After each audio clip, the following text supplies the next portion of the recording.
As a fan, you remember all the good times, the 6 Super Bowl wins, the big plays, the great seasons.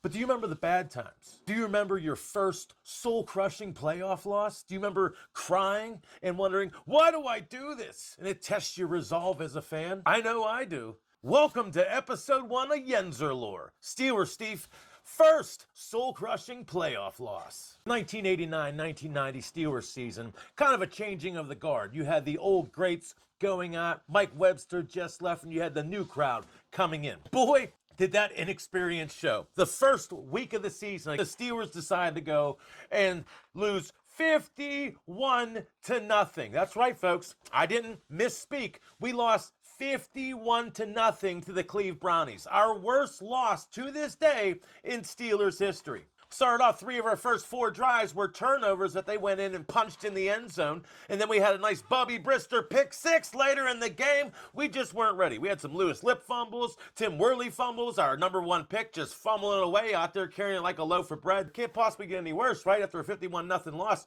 No, you'd be wrong. The defending AFC champion Cincy Bengals was our next opponent. And we went on to lose 41-10. That's right, folks. We got outscored 92-10 in the first 2 weeks of the season. 92-10 to 2 divisional foes. We're already down 0-2 in the division, 0-2 overall, and we only have 10 points on the season. Not looking great. Goat himself, Chuck Noll, was able to turn things around, and they finished the season going 9-5 in their subsequent games. Chuck Noll, in his 21st season, got his first Coach of the Year honor after turning around that debacle and finishing the rest of the season with a 9-5 record. 1-5 in the division, but a 9-5 record, securing the final playoff spot. Wild card weekend was upon us, and we go on to face the hated Houston Oilers in their house. We've already lost to the Houston Oilers twice that season. Won a 27-0 shutout at the Astrodome, and then we lost 23-16 at home later in the season. Doesn't look good for us. Down at the Astrodome against the Houston Oilers, it was a back and forth affair. One that needed to go to OT, 23-all. Rod Woodson and his Yinzer powers were able to cause a fumble and get the ball back, setting up Gary Anderson for a 50-yard game-winning attempt. He comes on for all the marbles. 6-year-old me sits with anticipation. Gary Anderson, money. That's why number 1's retired for the Steelers. Gary Anderson comes up, bangs a 50-yarder down the middle. We get out of Houston with a 26-23 victory, and we go on to Mile High. With the background out of the way, let's get to it. The AFC Divisional playoff game on January 7th, 1990. The Pittsburgh Steelers come into the Denver Broncos Mile High Stadium. And they come in with a vengeance and a fury. Young 6-year-old me is amped. We come out the gate running the football down Denver's throat. Merrill Hodge, run after run, just gouging Denver's defense. Merrill Hodge, between rushing and receiving, had about 160 yards on the day. He was a force to be reckoned with. Bubby Brister out there slanging it. I'm feeling good. Pittsburgh comes out and puts a field goal on the board. Shuts down Denver. Then Merrill Hodge, steamrolling the Denver's defense all day, punches it from 7-0. Steelers up 10-0. Denver goes down and puts a 1-yard touchdown run on the board, making it a 10-7 ball game. The Steelers come back. Bubby Brister hits Lewis Lips with a 9-yard touchdown pass. The Steelers go up 17-7. Halftime's approaching. We have a 10-point lead in the divisional playoff round against the 10-point favored Denver Broncos. But Elway does what Elway does. Gets him in field goal position, and they tack on a 43-yard field goal from Treadwell before half. Now, 6-year-old Steve is excited. I'm already thinking AFC Championship game. This is the year I'm going to see my first Super Bowl. Young man excitement. Come out in the second half, and Denver, bang, 37-yard. He took the one-on-one shot. You know what Elway can do. Bang, put that touchdown on the board. We're tied up.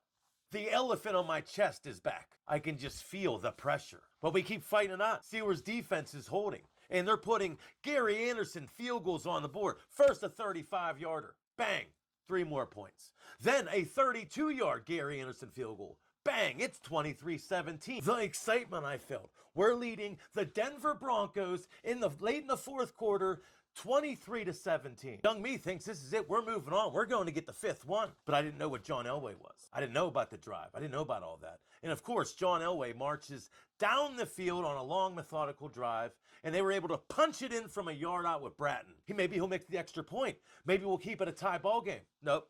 Treble knocks through. We're down 1 point. All right. Bobby Brister's going to crank up the cannon. We're going to take this. It can't end like this. He come out. Denver's crowd is ruckus. They are loud. They are cranked up. Bobby Brister's having a tough time communicating with the line and the receivers. And he's saying, snap me the ball. Snap me the ball. And they snap it low. It hits his shin, bounces forward. Worley tries to pick it up and run with it. Gets hit while he does it. Loses the ball. And the Broncos recover it. Season over. The Broncos are going to move on and eventually be the AFC champions that year and go on and play the Super Bowl while we go home. And I remember sitting there teary-eyed and crushed. My first real playoff loss, the feeling of having victory just ripped from you and your season being over. I'm just crying hysterically in my hands, and my dad came over and put his hand on my back and said, "It's all right, man. They had a great season." I didn't think of that. We started out 0-2. Losing 92-10. No one gave us a chance. All the old crew is gone. We have a bunch of new kids in there.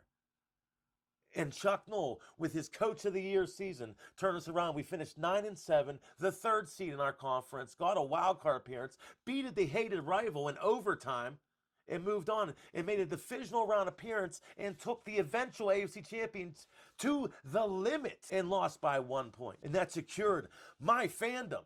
We did have a great season. They entertained me. They gave me hope. They made me feel like this was going to be the year. And they played great. And they put it all out there. And that's what you got to remember from the losing seasons and the heartbreaking playoff losses. They entertained us.